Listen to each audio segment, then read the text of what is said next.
नमस्कार साथियों, आपका स्वागत है जय बजरंग इंस्टीट्यूट पर। काफ़ी दिनों बाद आज हम मिल रहे हैं। कुछ कारणों की वजह से वीडियो अपलोड नहीं हो पाए थे चैनल पर। आज से वीडियो आपको रेगुलर मिलना स्टार्ट हो जाएंगे और आज का हमारा टॉपिक है प्रस्तावना और मौलिक अधिकार। इनको हम तरीके से समझेंगे और इनकी व्याख्या के तौर पर जो आप प्रीवियस ईयर क्वेश्चन लगाएंगे उनमें आपको बहुत ही अच्छा महसूस होगा और आपका स्कोर भी एकदम हाई जाएगा। तो इन सभी चीज़ों को देखते हुए हम अपने टॉपिक को आज स्टार्ट करेंगे और आपको सारी की सारी चीज़ें थ्योरी जो मैं आपको बताऊंगा वो आपको बारीकी से समझना है, सुनना है और उसके बाद अपने नोट्स में नोट डाउन करना है। इससे कैसे कैसे क्वेश्चन बनेंगे उन सभी विषयों पर हम चर्चा करेंगे। ठीक है, तो चलिए चलते हैं। हमारा टॉपिक क्या है? प्रस्तावना। तो सबसे पहले अपन देख लेते हैं हमारी प्रस्तावना क्या कहती है। तो हमारी प्रस्तावना कहती है, हम भारत के लोग भारत को संपूर्ण, संप्रभु, समाजवादी, पंथ निरपेक्ष, लोकतंत्रात्मक गणराज्य बनाने के लिए उसके समस्त नागरिकों को क्या कहती है? हम भारत के लोग। क्या लिखा हुआ है यहाँ पर? हम भारत के लोग भारत को एक संपूर्ण, संप्रभु, समाजवादी, पंथ निरपेक्ष, लोकतंत्रात्मक गणतंत्रात्मक राज्य बनाने के लिए। तो मतलब संपूर्ण भारत मतलब तुम्हारा क्या हो जाएगा? पूरा भारत। ठीक है, श्रीलंका को इसमें हटा के पूरा भारत। तो क्या हो जाएगा? हम भारत के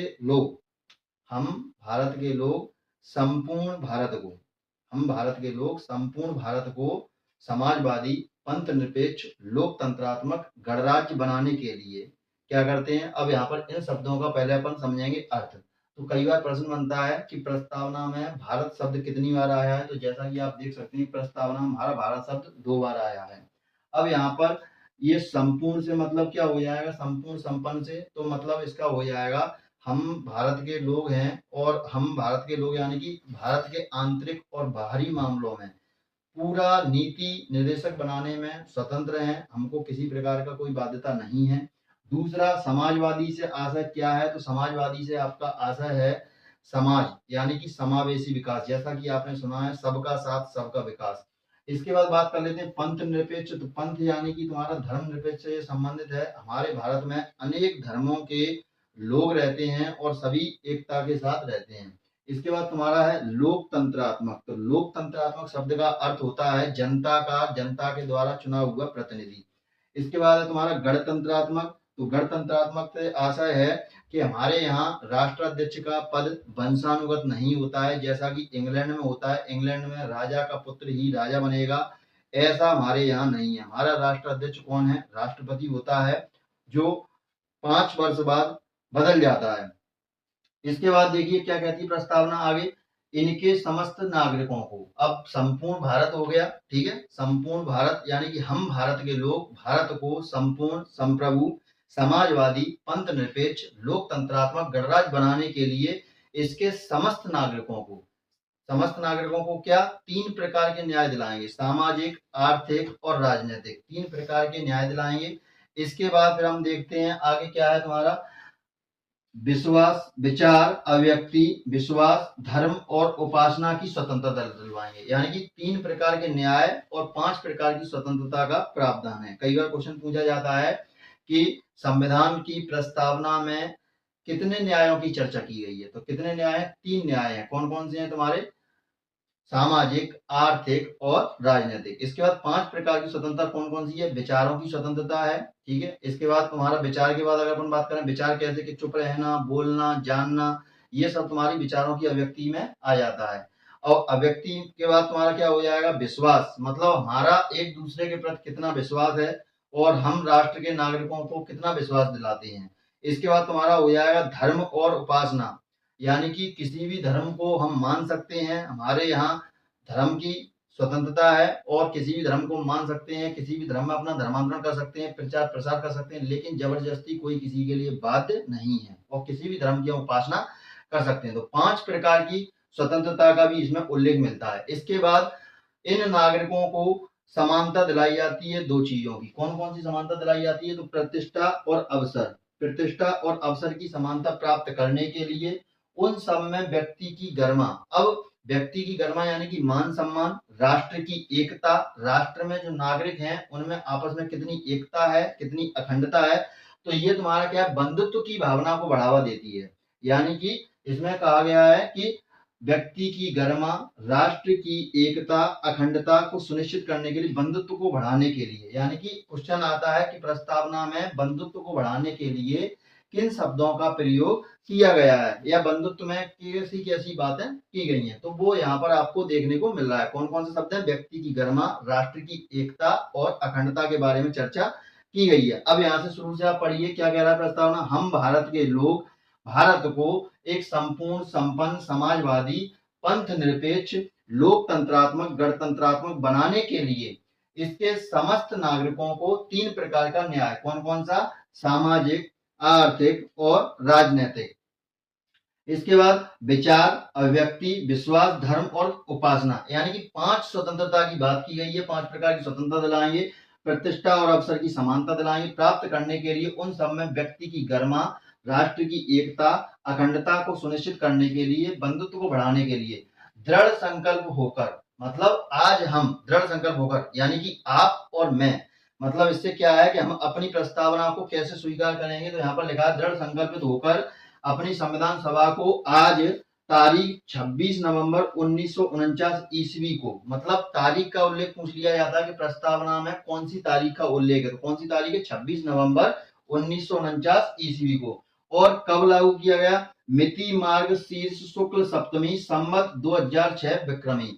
इसके बाद क्या लिखा है? अंगीकृत, अधिनियमित और आत्मार्पित करते हैं। अब इन 3 वर्णों का उल्लेख क्या है? आपने प्रस्तावना तो पढ़ी होगी, लेकिन इन 3 वर्णों का अर्थ क्या है वो मैं आपको बताता हूं। तो अंगीकृत मतलब क्या होता है? स्वीकार करना।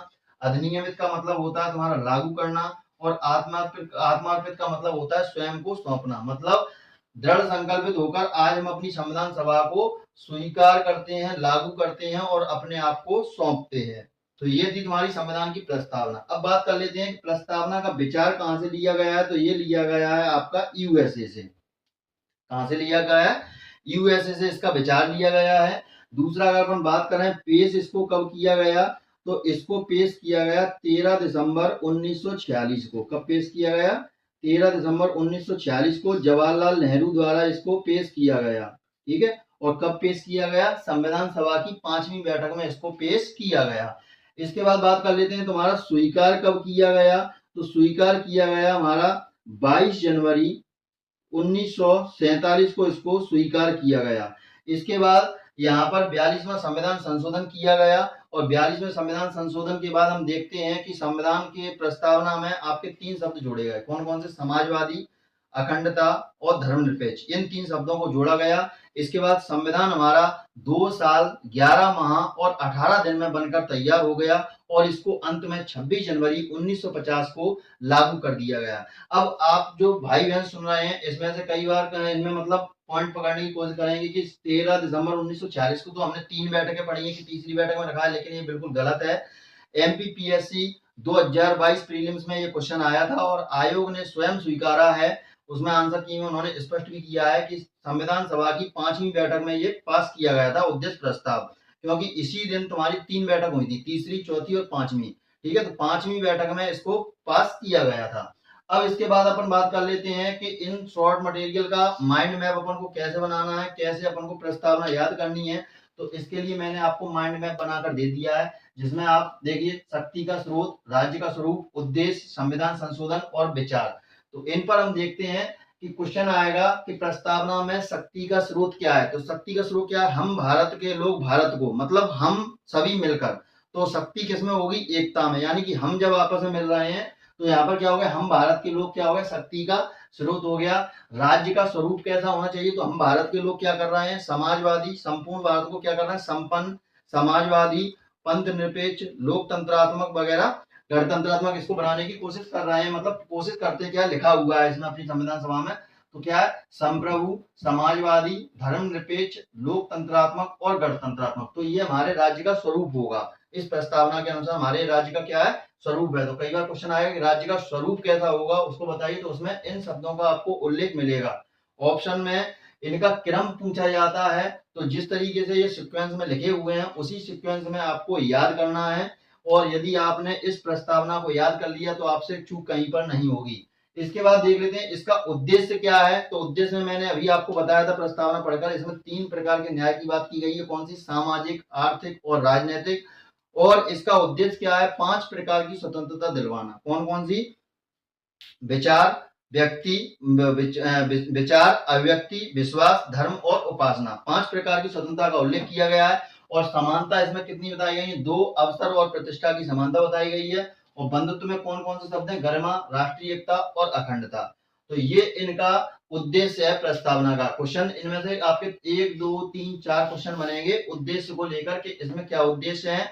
और ये आपको सीक्वेंस से ही चीजें याद करनी है जिस तरीके से मैंने आपको प्रस्तुत की है, क्योंकि इनका क्रम पूछा जाता है। कई बार ए बी सी डी 4 विकल्प आएंगे, चारों में इनको आगे पीछे करके दे दिया जाएगा। और यही अपन को क्या करना है, यहाँ पर अपन को तरीके से ये चीजें याद करनी है और अपन को क्वेश्चन गलत नहीं करना है। इसके बाद फिर आते हैं संविधान संशोधन। तो संविधान संशोधन की बात करें, जैसे कि तुम्हारा 42वां संविधान संशोधन है। तो 42वां संविधान संशोधन कब किया गया?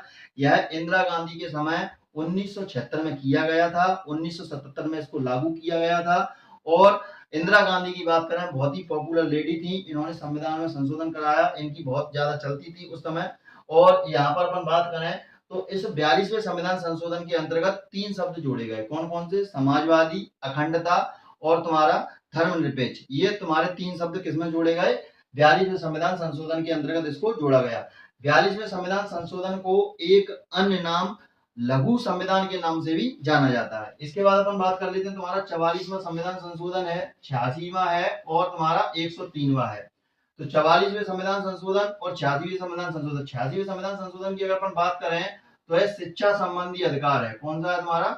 शिक्षा संबंधी अधिकार है, जिन्हें अभी अपन मौलिक अधिकारों में पढ़ेंगे तब और डिटेल से क्लियर करेंगे, फिर भी मैं आपको बता देता हूँ।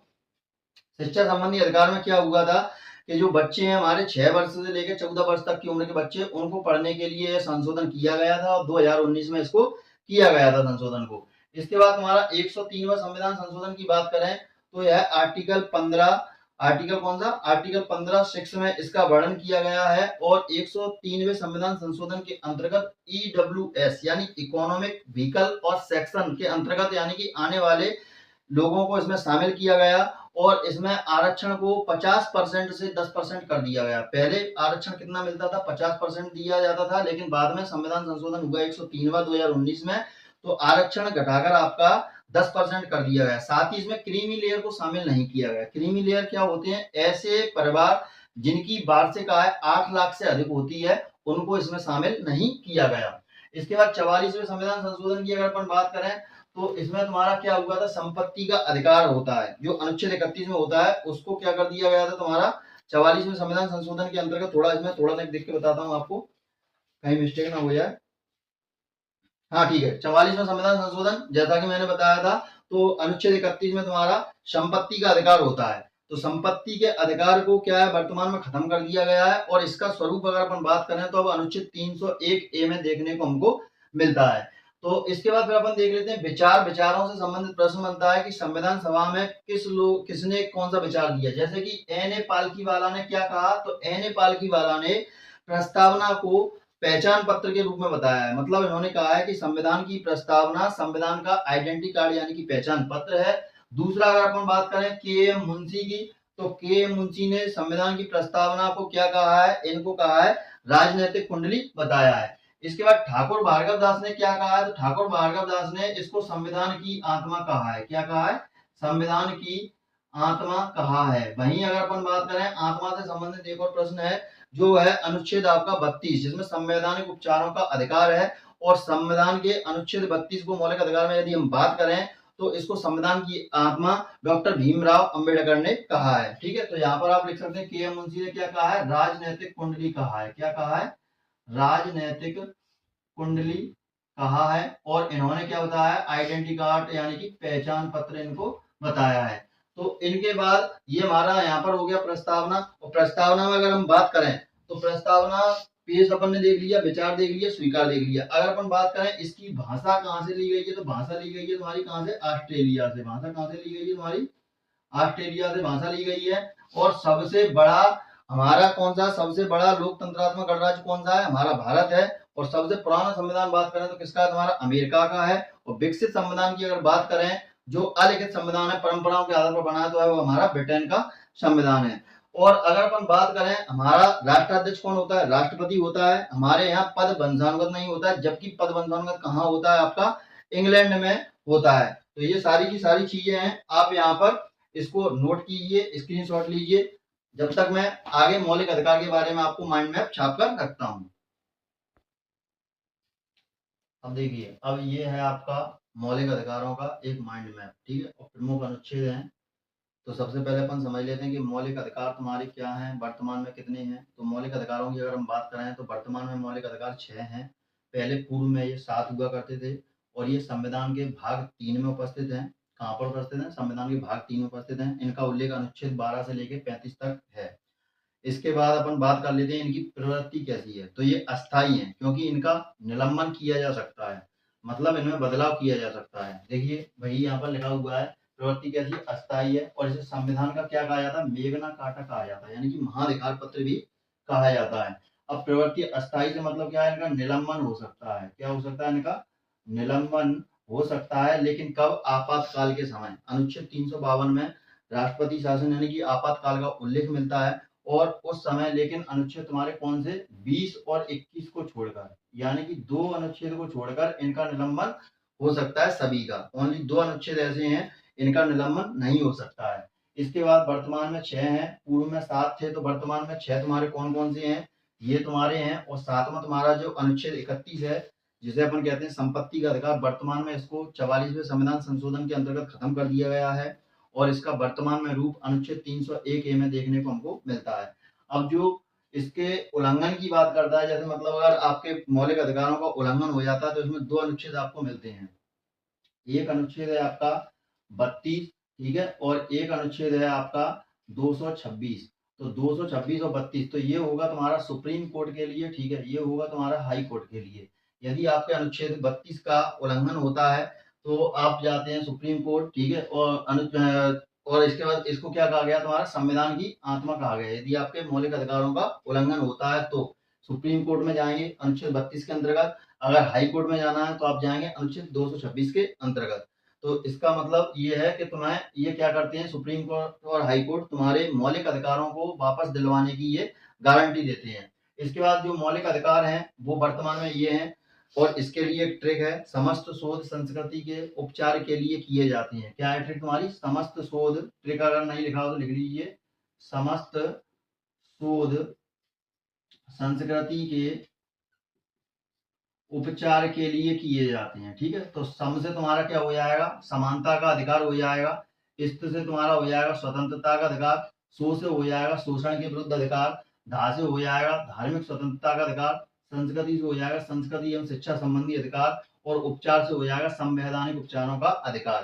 तो ये थी आपकी ट्रिक। अब इसमें देखिए, समानता का अधिकार 14 से 18 है। इसे कैसे याद करेंगे? जब घर में हमारा चाहे बच्चा हो या बच्ची हो, सभी को माता पिता समान दृष्टि से देखते हैं, इसलिए 14 से 18। इसके बाद स्वतंत्रता का अधिकार, जैसे ही उम्र लगती है 19 और बच्चा हो जाता है बेलगाम यानी कि बेकाबू, और यह किसी की इस समय नहीं सुनता है, तो 19, 20, 21, 22 यानी कि इन 3 सालों में बच्चे को क्या मिल जाती है? पूर्ण तरीके से स्वतंत्रता। इसके बाद आता है तुम्हारा शोषण का अधिकार। तो अब 22 साल पे ये किसी लड़की का कर देगा शोषण, और शोषण के अधिकार में तुम्हारा क्या हो जाएगा? अनुच्छेद कौन सा होगा? 23 और 24। अब जब शोषण कर दिया तो लड़की इससे बोलने लगी भाई हमको करनी है शादी, क्योंकि शोषण हो गया। याद करने के पॉइंट ऑफ व्यू से बता रहा हूँ, हालांकि ऐसा नहीं है। तो इसमें क्या हो गया? शादी करनी, शादी के लिए वह कहेगी भाई तुम्हारा, लड़का कहेगा तुम्हारा धर्म अलग है हमारा धर्म अलग है, तो लड़की कहेगी हमें धार्मिक स्वतंत्रता का अधिकार है। तो इसमें क्या हो जाएगा? अनुच्छेद 25 और 28, यानी कि 25, 26, 27, 28, यहाँ तक तुम्हारा धार्मिक स्वतंत्रता का अधिकार अनुच्छेदों का उल्लेख किया गया है। इसके बाद संस्कृति एवं शिक्षा संबंधी अधिकार, अब इनके हो जाते हैं बच्चे। अब बच्चों को पढ़ाने के लिए संस्कृति की भी आवश्यकता है, शिक्षा की भी आवश्यकता है। तो इसको इस तरीके से अपन जोड़कर याद करेंगे कि बच्चों को पढ़ाने के लिए संस्कृत शिक्षा की आवश्यकता है। तो इसका अधिकार तुम्हारा कब हो जाएगा? अनुच्छेद 29 और 30 में। इसके बाद बात कर लेते हैं, अब बच्चों का भैया उपचार भी कराना है, तो उपचार कराना है तो संवैधानिक उपचारों का अधिकार, तो ये हो गया तुम्हारा अनुच्छेद 32। तो ये था तुम्हारे कुछ पॉइंट जो मैंने आपको याद कराने के पॉइंट ऑफ व्यू से इसमें शामिल किए हैं, हालांकि ऐसा नहीं है, सबका मतलब अलग अलग है।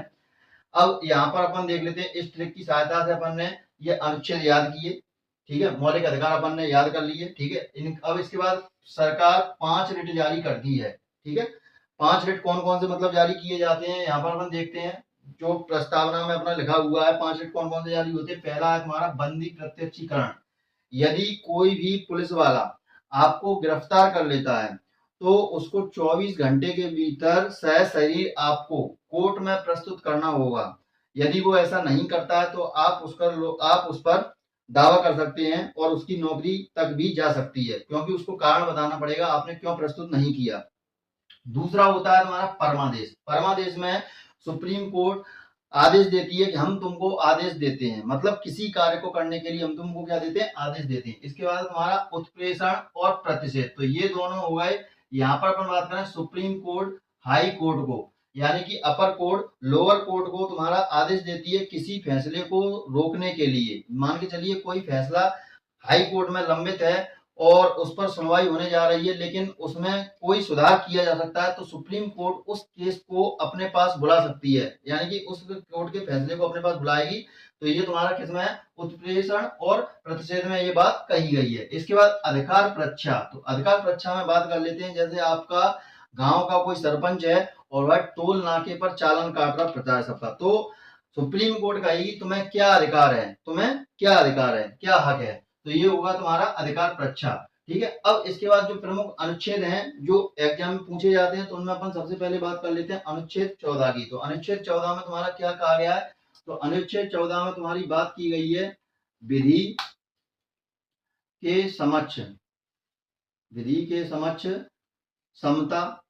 ठीक है, विधि के समक्ष समता, और तुम्हारा हो जाएगा विधि का शासन, विधि का शासन। तो विधि के समक्ष समता और विधि के शासन, इसको रूल ऑफ लॉ कहा गया है और इसे इंग्लैंड के महान विद्वान डाइसी द्वारा इसको दिया गया है। और ये दोनों ही शब्द कहां से लिए गए हैं, तुम्हारे इंग्लैंड से लिए गए हैं। और किसने दिया है, डाइसी नामक विद्वान ने इसको दिया है। इसके बाद अगला है विधियों का संरक्षण, विधियों का संरक्षण। तो विधियों का संरक्षण जो है यह तुम्हारा कहां से लिया गया है, यूएसए से लिया गया है। इसमें फिर बात आती है असमान परिस्थितियों में, असमान परिस्थितियों में असमान व्यवहार, असमान परिस्थितियों में असमान व्यवहार। मान के चलिए एक लेडी प्रेग्नेंट है और एक प्रेग्नेंट नहीं है, तो असमान परिस्थितियों में असमान व्यवहार संभव है, क्योंकि प्रेग्नेंट महिला को सुरक्षा की आवश्यकता पहले है। तो ये अनुच्छेद 14 से संबंधित कुछ सवाल हैं। पूछा जाएगा कि विधि के समक्ष समता या विधि के शासन का उल्लेख किस अनुच्छेद में किया गया है, तो मैंने आपको सारे के सारे फैक्ट यहाँ पर कवर करा दिए हैं। अगला है तुम्हारा अनुच्छेद 15। तो अनुच्छेद 15 में क्या होगा, धर्म, कोई सा भी धर्म हो, ठीक है, धर्म, लिंग, जाति, वंश, जन्म स्थान, ठीक है, इनके आधार पर किसी भी शैक्षणिक संस्थान में प्रवेश पर रोक नहीं लगाई जाएगी। ये नहीं कहा जाएगा कि वह फलाने धर्म का है या फलाने जाति का है या इसका लिंग फलाना है और इस वजह से हम आपको शैक्षणिक संस्थान में प्रवेश नहीं देंगे। तो यहाँ पर क्या होगा, धर्म, लिंग, जाति, वंश, जन्म स्थान आदि के आधार पर, आदि के आधार पर शैक्षणिक संस्थानों में, शैक्षणिक संस्थानों में प्रवेश पर भेदभाव नहीं होगा। ठीक है, अगला है आपका अनुच्छेद 15(3). तो 15 में तुम्हारे इसके कुछ अपवाद हैं। जैसे कि अपवाद में अगर अपन बात करें तो भेदभाव किसमें हो सकता है, तो महिला और बच्चों के मामले में भी भेदभाव हो सकता है। यदि महिला और बच्चे का केस कोई सामने आता है तो सबसे पहले बच्चे को प्राथमिकता दी जाएगी। तो यहाँ पर अपन क्या कहेंगे, महिला और बच्चे में भेदभाव। ठीक है, इसके बाद अनुच्छेद 15(6) क्या है, तो अनुच्छेद 15(6) के अंतर्गत 103वां संविधान संशोधन किया गया। कब किया गया, 2019 में किया गया। और इस 2019 में जब ये किया गया तो इसमें क्या था तुम्हारा, ईडब्ल्यूएस, ईडब्ल्यूएस यानी कि इकोनॉमिक व्हीकल सेक्शन, यानी कि इनके अंतर्गत आने वाले लोगों को जो आरक्षण दिया जाना है वह अब 10% दिया जाएगा। पहले कितना परसेंट दिया जाता था, तो पहले तुम्हारा 15%, वो 10% ये पहले दिया जाता था 50%, जिसको तुम्हारा अनुच्छेद 15(6) में 103वें संविधान संशोधन के अंतर्गत 10% कर दिया गया है। इसके बाद बात कर लेते हैं अनुच्छेद 16। तो अनुच्छेद 16 में क्या है, तो अनुच्छेद 16 और 16(4) ये दोनों ही तुम्हारे गवर्नमेंट जॉब से संबंधित अनुच्छेद हैं। तो यहाँ पर क्या होगा, गवर्नमेंट जॉब से संबंधित है, इसमें अपन क्या लिखेंगे, तो इसमें लिखेंगे लोक नियोजन के अवसर में समानता। मतलब कोई भी जाति का हो, अगर वह गवर्नमेंट जॉब करेगा तो करेगा, फॉर्म डालेगा तो डालेगा, समान अधिकार है उसको। इसके बाद अनुच्छेद 16(4) में क्या कहा गया है, तो अनुच्छेद 16(4) में कहा गया है यदि किसी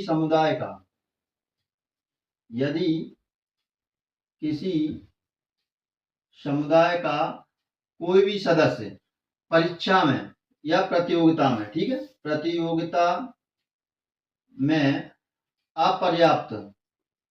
अपर्याप्त प्रतिनिधित्व करता है तो उसको आरक्षण दिया जाएगा।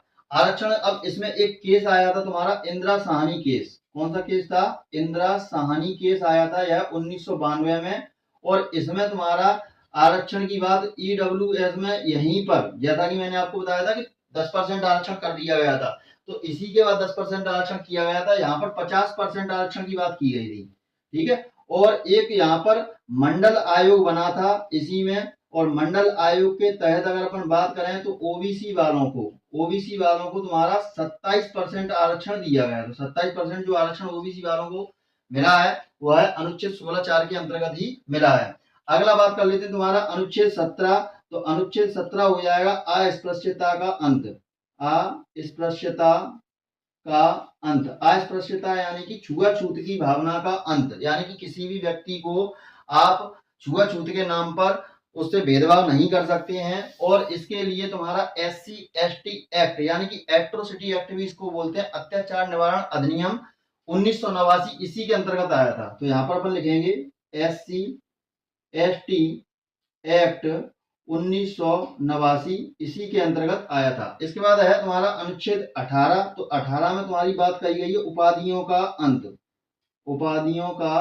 अंत। लेकिन इसके दो अपवाद हैं। अपवाद तुम्हारे दो कौन कौन से हैं, तो अपवाद की बात करें, एक है तुम्हारा सेवा और दूसरा है तुम्हारा विद्या, ठीक है। अब अपन बात कर लेते हैं उपाधियों का अंत। तो यहाँ पर इस समय मोरारजी देसाई की सरकार थी, और उन्होंने उपाधियों के अंत के तहत अनुच्छेद 18 के तहत सभी उपाधियों, यानी कि जैसे कि पद्म विभूषण पुरस्कार है, किसी को कोई भारत रत्न वगैरह मिला हुआ है, इन सभी को हटा दिया, यानी कि बंद कर दिया, उपाधियों का अंत कर दिया। लेकिन जब ये मामला सुप्रीम कोर्ट में गया तो सुप्रीम कोर्ट की बेंच ने कहा कि ये अवार्ड है बाबा, पुरस्कार है, और ये उपाधियों में शामिल नहीं है। और इस तरीके से फैसला तुम्हारा निष्क्रिय हुआ जो मोरारजी देसाई सरकार ने लिया था, और इसके बाद दोबारा से फिर यह अवार्ड पुरस्कार दिए जाने लगे। तो इसके दो अपवाद कौन कौन से, सेवा और विद्या।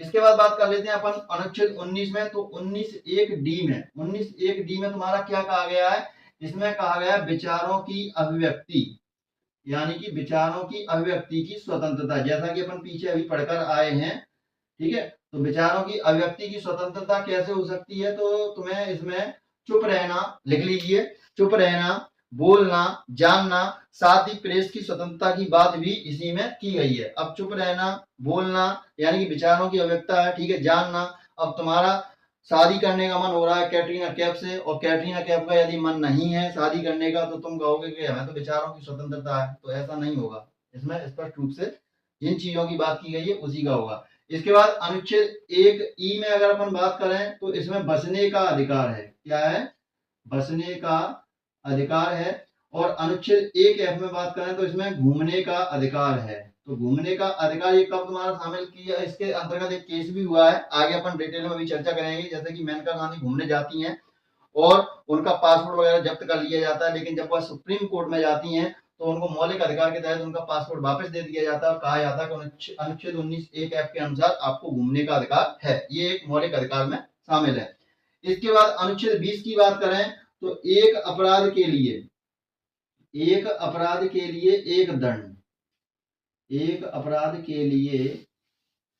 एक दंड की प्राथमिकता, ठीक है। मतलब दोहरे दंड से बचाव, आपको एक अपराध के लिए बार बार दंड नहीं दिया जाएगा, दूसरा, इसी चक्कर में इसको क्या कहते हैं, जियो पार्टी कहते हैं। क्या कहते हैं, जियो पार्टी भी इसको कहते हैं। अब इसके बाद बात कर लेते हैं, स्वयं के विरुद्ध गवाही देने के लिए आप बाध्य नहीं है, ना ही आपको कोई कर सकता है। मान के चलिए आपके गली मोहल्ले में कोई पुलिस वाला आता है, आपको उठाकर ले जाता है और थाने में जबरदस्ती ले जाकर आपसे किसी कागज पर साइन करवाता है, बोलता है कि तुमने ये कृत्य किया है, इस पर साइन करो।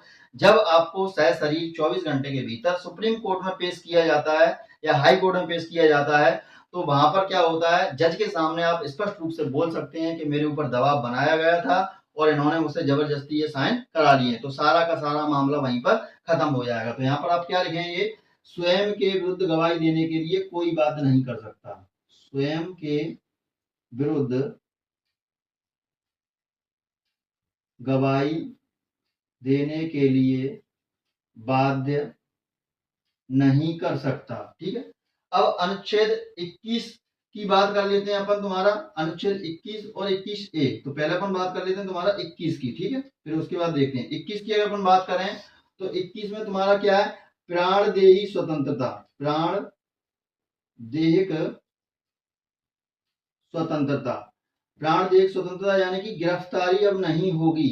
ठीक है, गिरफ्तारी नहीं होगी, क्योंकि आप इसके अगर बात देखें, क्या है, आपने गवाही दे दी, कोर्ट में कह दिया कि भाई इनने मेरे ऊपर दबाव बनाया था, इस वजह से मेरे साइन करवाए, तो अब प्राणदेहिक स्वतंत्रता की बात की गई है, अब गिरफ्तारी द्वारा नहीं होगी, क्योंकि मामला वहां पर खत्म हो चुका है।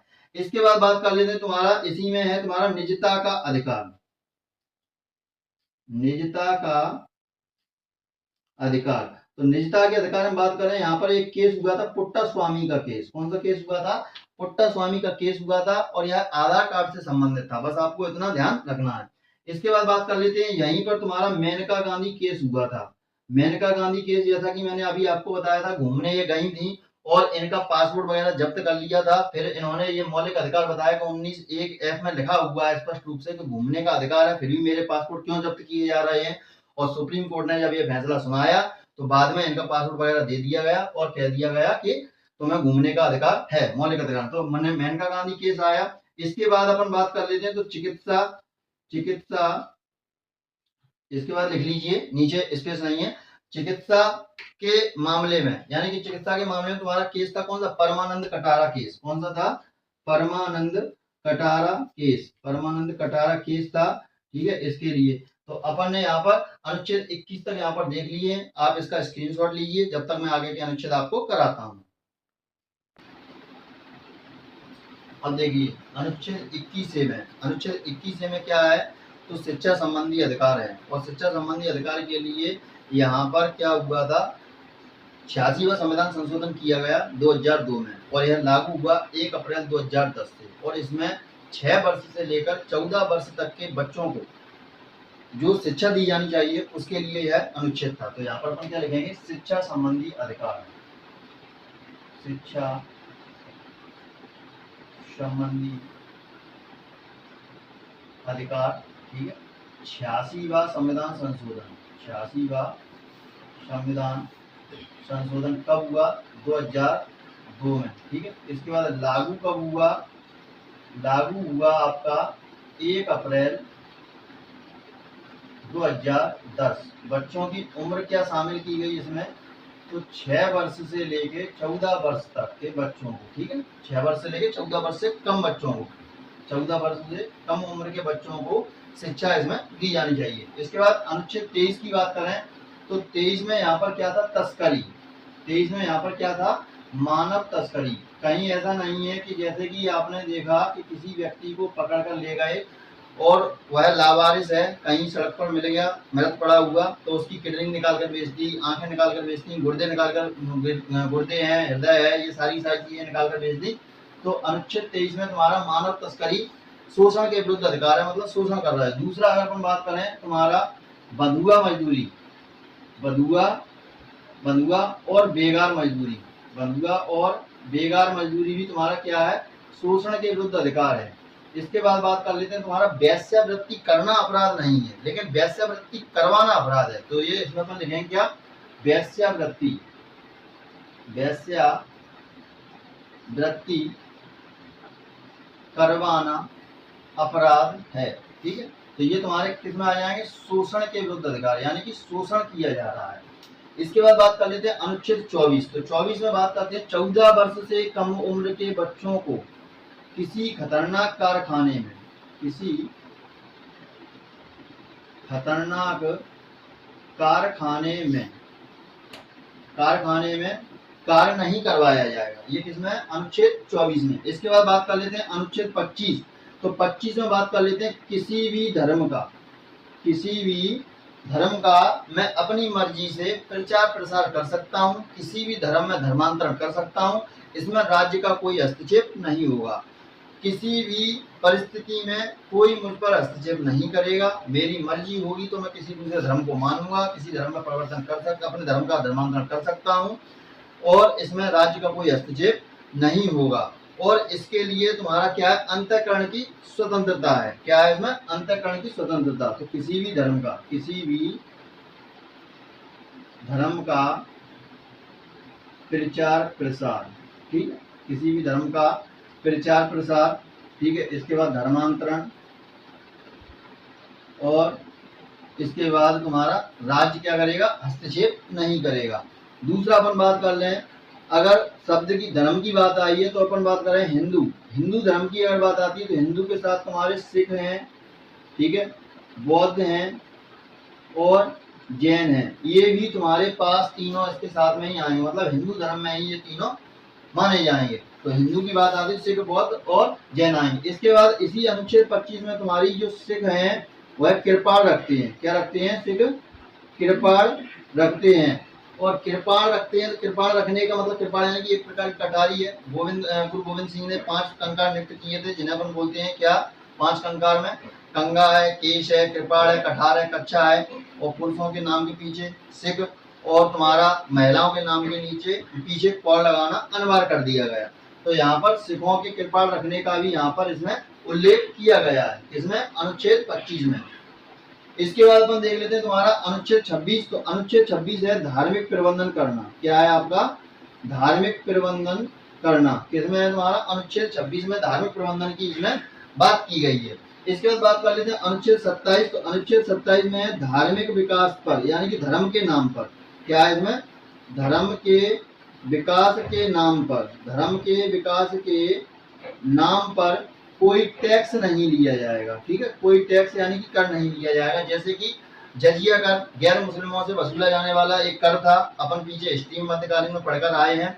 और यहाँ पर अब ऐसा नहीं है गुरुजी, जैसे हम गए किसी मंदिर में, वहां पर जूते चप्पल हमने रखे और वहां पर हमसे ले लिया गया, कह दिया गया कि 5 रुपए लगेंगे और अपने जूते चप्पल रख दी, तो वो एक प्रकार की सर्विस है, क्योंकि आपने अपने जूते चप्पल सेफ रखे थे तो इसके एवज में आपको पैसा देना पड़ा। जैसे कि आप किसी से कोचिंग पढ़ रहे हैं तो उसको फीस दे रहे हैं, तो वो उसकी क्या है, सर्विस है। इसी प्रकार अपन बात कर लेते हैं, मंदिर की दीवार पर लिखा हुआ मिलता है अक्सर कि थूकना, यहाँ थूकना मना है तो 500 रुपए का जुर्माना है। तो ये तुम्हारा क्या है, इसमें शामिल नहीं होगा, नहीं आप कहें तो ये क्या है, धर्म के विकास के नाम पर कोई टैक्स नहीं ले सकते, यानी कि जैसे कि एक प्रकार का जजिया कर। इसके बाद बात कर लेते हैं 28 में क्या है, तो धार्मिक प्रार्थना। 28 में क्या है, धार्मिक प्रार्थना का उल्लेख है, मतलब इसमें धार्मिक प्रार्थना कर सकते हैं। इसके बाद बात कर लेते हैं तुम्हारा अनुच्छेद 29। तो अनुच्छेद 29 है तुम्हारा अल्पसंख्यक समुदायों के लिए, ठीक है। अल्पसंख्यक समुदायों का तुम्हारा क्या होगा, भाषा, लिपि, संस्कृति, भाषा, लिपि, संस्कृति, इनके लिए क्या होगा, भाषा, लिपि, संस्कृति और इनके संरक्षण, ठीक है, इनका संरक्षण ये कर सकते हैं, ठीक है। इसके बाद हम बात कर लेते हैं अल्पसंख्यक समुदाय होते कौन है, तो ऐसे समुदाय जिनकी 50% से आबादी कम हो। और इनमें तुम्हारे कौन कौन आ जाएंगे, तो इनमें तुम्हारे आ जाएंगे मुस्लिम आ जाएंगे, बौद्ध आ जाएंगे, जैन आ जाएंगे, पारसी आ जाएंगे, सिख आ जाएंगे, ईसाई आ जाएंगे। तो ये अगर अपन बात करें तो ये 50% से कम आबादी में है, तो ये अल्पसंख्यक के लिए। तो 29 और 30 दोनों अगर अपन बात करें तो ये अल्पसंख्यक समुदायों के लिए है। 30 में तुम्हारा क्या कहता है, अनुच्छेद 30 कहता है कि अल्पसंख्यक समुदाय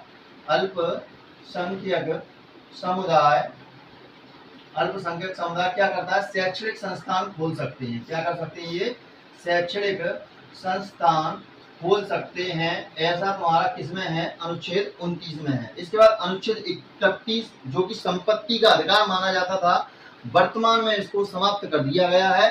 ठीक है, क्या था ये, संपत्ति का अधिकार। ठीक है, लेकिन वर्तमान में इसको क्या कर दिया गया है, समाप्त कर दिया गया। पहले यह मौलिक अधिकारों में शामिल था, अब नहीं है। अब इसका स्वरूप अपन को कहाँ देखने को मिलता है, तो ये कब समाप्त किया गया, 44वें संविधान संशोधन के अंतर्गत।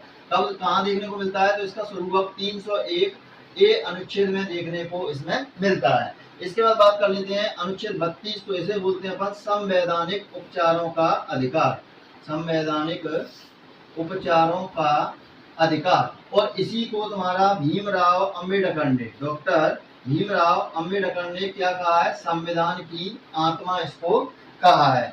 तो मैंने आपको प्रस्तावना और मौलिक अधिकार दोनों ही अच्छे से करा दिए हैं। यदि आपको क्लास अच्छी लगती है तो चैनल को लाइक कीजिए, शेयर कीजिए, सब्सक्राइब कीजिए। अब रहा इनसे संबंधित ऑब्जेक्टिव सवाल, तो आपको हमारे चैनल पर पोस्ट वाले ऑप्शन में आपको 20 सवाल इसी थ्योरी से देखने को मिलेंगे, जिनको आप अपने तरीके से सॉल्व कर कर अपने ज्ञान के भंडार को बढ़ा सकते हैं। और यहाँ से क्वेश्चन जो आएंगे वो आपके 100% सही होंगे। तो उम्मीद करता हूँ आपको वीडियो पसंद आया है। मिलते हैं अगले वीडियो में, तब तक के लिए नमस्कार, जय हिंद, जय भारत।